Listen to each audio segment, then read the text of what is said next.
افسوس یہ ہے کہ اس کا ایک ہو جانا، ایک شخصیت ابھری تھی جو مذہبی مزاج کی شخصیت تھی،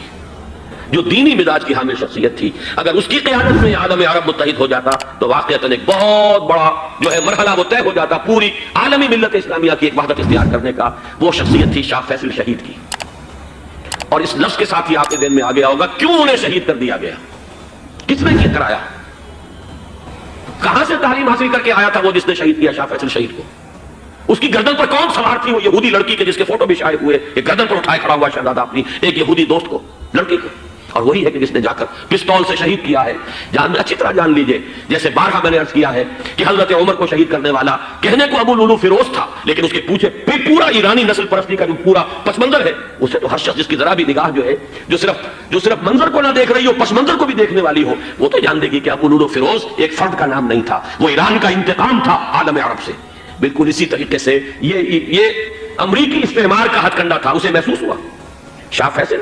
مذہبی مزاج کا شخص یہ ابھر رہا ہے، اور یہ شاہ فیصل کی حکمت عملی کا اگر آپ اندازہ کیجئے، لاہور میں سمٹ کانفرنس ہوئی، اس میں وہ آئے، سب سے ٹاورنگ پرسنالٹی پورے اس وقت عالم اسلام کے اندر شاہ فیصل کی تھی، اور وہ گویا کہ ایک بہت ہی جس کو کہا جائے کہ ایک بہت ایلڈرلی، ایک بزرگانہ ایک شخصیت جو ہے، اور انہوں نے اپنے دولت کے دروازے، عرب میں وہ مشہور تھے کہ نہایت خسیس اور بخیل انسان ہے۔ ڈاکٹر اسرار احمد صاحب کے بیان سننے کے لیے ہمارے چینل کو لائک، شیئر، کمنٹ اور سبسکرائب کریں تاکہ ہر نیو آنے والا بیان سب سے پہلے آپ تک پہنچے۔ شکریہ۔ یہ 20ویں صدی کے آغاز کے وقت جسے ہم پورا کہتے ہیں مڈل ایسٹ،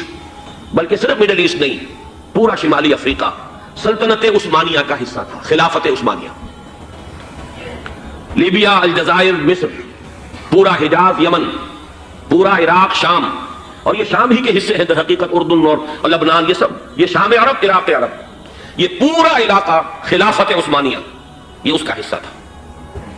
پہلی جنگ عظیم میں انگریزوں نے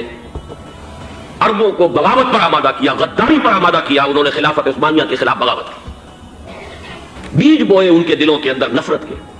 ابھارا انہیں تم ترکوں کے غلام کیوں ہو، تمہیں خود حاکم ہونا چاہیے، تم کھڑے ہو جاؤ، ہم مدد کریں گے، تم بغاوت کرو، تم ان ترکوں کے خلاف ہماری مدد کرو، ہم تمہیں آزاد کر دیں گے، تم اپنے پاؤں پر خود کھڑے ہو جانا۔ یہ بہت ہی ہمارے لیے دردناک المیہ ہے اس پہلی جنگ عظیم کا۔ کرنل لارنس جیسا شخص، برطانوی استعمار، اور اس کے نتیجے میں عربوں نے بغاوت کی، اور اس قدر دردناک بات آپ کو بتا رہا ہوں، میں پہلی مرتبہ جب سن 62 میں حج کے لیے گیا مدینہ منورہ میں، ابھی وہ ریل کے انجن کھڑے ہوئے تھے، یہ ترکی کے زمانے میں، سلطنت عثمانیہ کے زمانے میں بغداد سے مدینے تک ریلوے لائن تھی، یہ پورا ایک عالم سلطنت عثمانیہ، سلطنت نہیں خلافت عثمانیہ، پوری ٹرینیں جو ہے ترکوں کی اڑائی گئی، ہزاروں ترکوں کو شہید کیا گیا، یہاں تک کہ صحن حرم میں شہید کیے گئے سینکڑوں ترک۔ یہ جرم تھوڑے نہیں، معمولی نہیں، آج جس کی سزا مل رہی ہے معلوم ہونا چاہیے کہ وہ جرائم کون کون سے تھے۔ اب بھی جو لوگ گئے ہیں انہوں نے دیکھا ہوگا ترکی کا قلعہ موجود ہے اوپر پہاڑی کے اوپر، حرم کا جو سب سے بڑا دروازہ ہے باب ملک عبد العزیز، اس کے سامنے ایک لائبریری ہوتی تھی، اب تو غالباً وہ بھی گرا دی گئی ہے، اس کے پیچھے پہاڑی پر ترکوں کا قلعہ ہے پرانا، اس پر توپیں موجود تھیں۔ جب بغاوت ہوئی ہے، جو حرم میں آئے ہوئے تھے ترک فوجی، ظاہر بات ہے نہتے، وہ تو نماز پڑھنے آئے ہوئے تھے، ان کو وہاں ذبح کیا گیا ہے، اور ترکوں نے اپنی توپیں استعمال نہیں کی کہ کہیں بیت اللہ کو کوئی نہ پہنچ جائے۔ بہرحال یہ غداری ہوئی ہے پہلی جنگ عظیم کے دوران، اور نہ صرف ترکوں پہ عربوں نے کی ہے، جیسا کہ میں نے کہا تھا دو ہے سب سے بڑے مجرم روح ارضی کے اوپر امت مسلمہ کے طبقات، ہمارا پنجابی سپاہی بھی جا کر انگریزوں کی مدد کر کے ایلن بی کو قبضہ جو لے کر دیا بغداد کا، اس میں ہمارے مسلمان پنجابی سپاہی بھی شامل تھے۔ یہ خون چکاں باب ہے ہماری تاریخ کا اس صدی کا۔ لیکن اس کے بعد سلطنت عثمانیہ کے ٹکڑے ہو گئے، چیچڑے ہو گئے۔ ایک انگریز نے لکھا ہے یہ جملہ، ذہن میں بجھا ہوا جملہ، کہ تاریخ میں یہ بات ثبت ہو جائے گی کہ ایک انگریز نے اس سلطنت کے ٹکڑے کر دیے کہ جو عمر فاروق نے قائم کی تھی رضی اللہ تعالیٰ عنہ۔ یہ پورا عالم، یہ تمام علاقہ کس نے فتح کیا تھا؟ یہ بات ہاتھ بدل گئے تھے، پھر ترک آ گئے، خلافت عثمانیوں کے پاس چلی گئی، لیکن یہ سلطنت تو حضرت عمر رضی اللہ تعالیٰ عنہ کے زمانے سے چلی آ رہی تھی۔ اس کو ایک انگریز کرنل نے، اور اس نے بغاوت میں آبادہ کر کے عربوں کو اور ترکوں کے پیٹھ میں چھرا گھپوا کر ان کے ذریعے سے اور ٹکڑے کر دیے۔ لیکن جب جنگ ختم ہوئی، اب انہوں نے کہا کہ ہمیں آزادی دیجیے، تو اب انہیں معلوم ہوا کہ غداروں کو دنیا میں کیا ملتا ہے، ٹکڑے کر دیے گئے۔ یہ حصہ عراق یہ انگریز کے پاس رہے گا، شام کا یہ علاقہ یہ فرانسیسیوں کے پاس رہے گا، مصر پر انگریزوں کا تسلط رہے گا، लीबिया अतालियों के पास रहेगा। ले देकर ये जो इलाका था हिजाज, क्योंकि वहां कुछ था ही नहीं, बेवादिन गैर अजीज़र, ये अरबों के पास छोड़ दिया गया। इस वक्त जो बादशाह है शाह हुसैन उर्दून के, उनके दादा सबसे बड़े गद्दार वही थे, लिहाजा उनको इस इलाके की बादशाह दे दी गई। इसके बाद नज्द से एक तहरीक उठी है, वो सऊदी जो खानदान है वो नज्द से उठा है। नज्द में उस वक्त कुछ भी नहीं था, वो तो सिर्फ रेत के कूदे थे और कुछ भी नहीं, लिहाजा उधर किसी इस्तेमारी कुव्वत को देखने की जरूरत ही नहीं थी। वो तो बाद में तेल बरामद हुआ, उसकी हैसियत हो गई, और ये इमारात का इलाका जो है उसकी दुनिया में अब गोया के यूं समझिए कि जो सबसे ज्यादा अहम इलाके हो सकते हैं गोया के नक्शे पर, उनमें से एक तो हो गया। लेकिन ये उस वक्त की बात मैं कर रहा हूं, कोई हैसियत नहीं थी, लिहाजा इसको छोड़ दिया गया। ये है तारीखी पस मंजर, ये लकीरें जो खींची गई हैं, ये एक मिल्लत इस्लामिया को जो कौमियतों में तकसीम किया गया, फिर नारे लगवाए गए, अल मिस्र वल मिस्रियीन, अश्शाम वल शामियीन। अब शामी एक अलहदा कौम हो चुके हैं, मिस्री एक अलहदा कौम हो चुके हैं, इराकी एक अलहदा कौम हो चुके हैं। ये सारी तकसीमें इस्तेमार की पैदा करना है, इसका कोई ताल्लुक इस्लाम के साथ नहीं। अब जरूरत तो इस बात की थी कि इस्तेमार के पंजे जब यहां से कुछ हटे, दूसरी जंग अजीम के बाद एक दौर आया, अमेरिका उभरा है दुनिया की आलमी सतह पर सियासत में, उसके यहां कुछ आजादी के तस्वुरात थे, उसने भी सपोर्ट किया। बरतानिया कमजोर हो चुका था, वो इतने बड़े इलाके को होल्ड नहीं कर सकता था। हिंदुस्तान भी आजाद हुआ, फिर यह कि और दूसरे इलाकों से भी उसको पसपाई इख्तियार करनी पड़ी।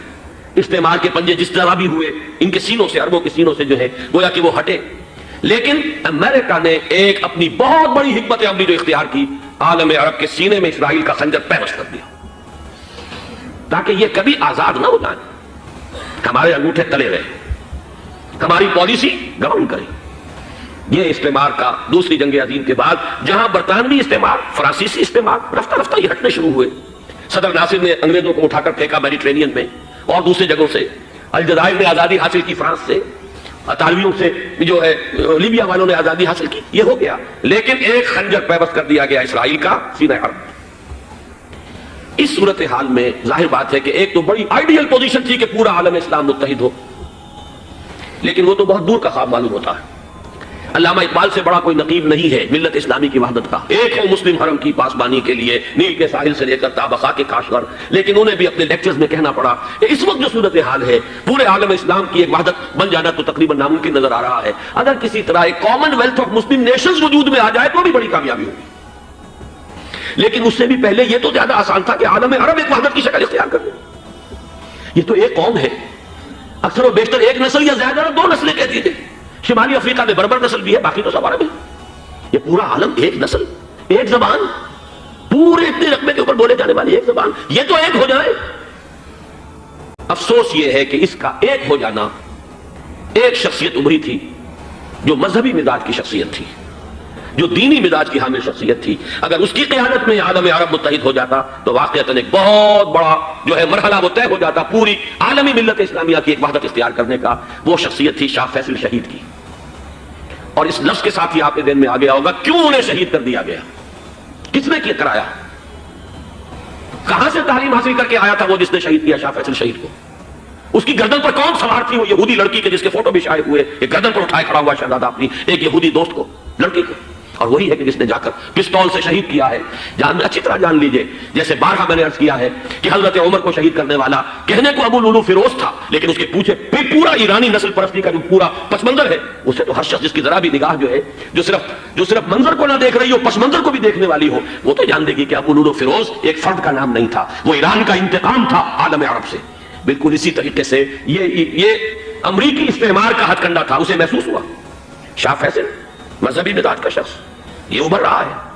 और ये शाह फैसल की हिकमत अमली का जरा आप अंदाजा कीजिए। लाहौर में समिट कॉन्फ्रेंस हुई, उसमें वो आए, सबसे टावरिंग पर्सनैलिटी पूरे उस वक्त आलम इस्लाम के अंदर शाह फैसल की थी। और वो गोया के एक बहुत ही जिसको कहा जाए कि एक बहुत एल्डरली, एक बुजुर्गाना एक शख्सियत जो है, और उन्होंने अपने दौलत के दरवाजे, अरब में वो मशहूर थे कि निहायत खसीस और बखील इंसान। डॉक्टर इसरार अहमद साहब के बयान सुनने के लिए हमारे चैनल को लाइक, शेयर, कमेंट और सब्सक्राइब करें ताकि हर न्यू आने वाला बयान सबसे पहले आप तक पहुंचे। शुक्रिया।